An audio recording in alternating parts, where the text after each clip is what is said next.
Hey everybody, wanted to provide an update since I've been MIA for like 3 weeks. Um, so, when we last talked, we were working on improving the plastic FRT. Let me go get one.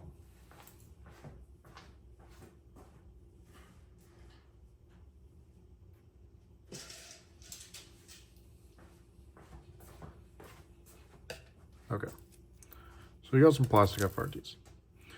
So, problems with these, I improved them to the point where they were able to engage better, but by engaging better, it actually would wear these down faster. So this nub just doesn't work. This is a bad design. It works for plastic, but it's a bad design for metal because with the metal FRTs, this little lip here, or this, whatever you want to call it, the point is like very sharp, and this is what gouges the parts of your slide. So we switched over to a new design. I don't remember who made this. It's on Odyssey. It's very, very similar to the Freedom Finger Trigger FRT. But apparently the guy has optimized it to do less damage to slides. I wanted to take it a step further though, because it still could damage slides, and I was wondering if there was a way to prevent it entirely from damaging slides. And so there's a few ways that I've been thinking about doing this. One of the ways is making a trigger that's like a combination of the tandem cross trigger and the keep tinkering trigger. So basically just like instead of like an entirely new trigger system, just like a trigger that replaces your shoe. And then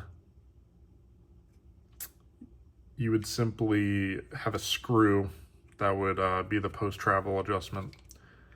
And that way you can keep a really light trigger pull on the FRT, and it will severely limit the amount of abrasion that's happening in the system. So that's one way, and we want to look into this. The other way is, which is what I've been working on, the other way is we've been trying to coat these. Now, I don't know if I have any examples. I do. So I was looking into coatings, and we were thinking about using Moly Coat 321, and I was able to get some of them to coat, but they would never hold up under like a simple polish or an acetone bath or anything like that. And I really don't know why it doesn't adhere very well. So if you're experienced with Moly Coat, let me know. I reached out to McMaster Car and asked them, hey, do you have any instructions on applying this stuff? Any like tips? And they don't have anybody there that like specializes in this coating or any kind of coating, I guess. So yeah, the other thing that I've been doing is I've been experimenting with media in a vibratory tumbler in order to add like a radius to all the edges, because this is a very, very sharp edge still. And if we get the edge down to like something reasonable, then it's gonna do way less damage to the slide. So, ideally all of these things combined, no damage to the slide. I don't know if that's true, but that's my assumption. The thing is the stock disconnector is metal. As I've said before, I'm no gunsmith, so I don't really know if the stock disconnector has any chance of abrasion to begin with. But it is coated in some kind of plastic-like material, and I assume that they do that because it's metal on plastic. Okay, so Another thing we've been working on is we're working on a charging handle. This is, you know, kind of looks like the Tandem Cross charging handle. We're just doing this to get some fitment.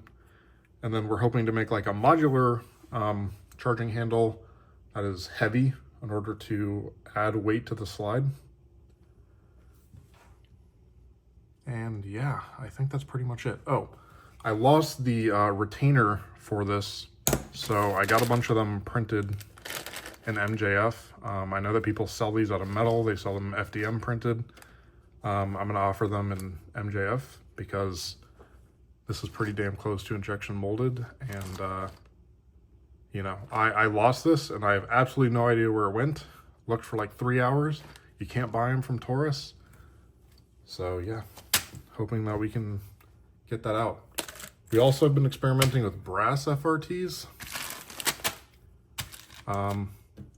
It's in the old design, but the big thing is that the brass and the, I don't know what this is, some kind of hardened steel, they come in different thicknesses than the stainless that these new ones are made out of. And I believe that the stainless, that's very hard to tell, the stainless is a better thickness for the overall FRT design. So yeah, I think that's it. If you guys have any idea what to use for media on the stainless steel, please let me know. It's very, very small. I've been using 30 grit, maybe 36 grit silicon carbide, and despite leaving it in for an entire day almost, it barely makes any dent on it. This one just came out of the funnel. It's like it only rounds off one side. I'm not sure why that is. I don't have a lot of experience with vibratory funnels. If you do, please let me know what you think about that. One of the crazy things is Googling all this. You really there isn't a lot of information out there. It's kind of insane. Guess that's it.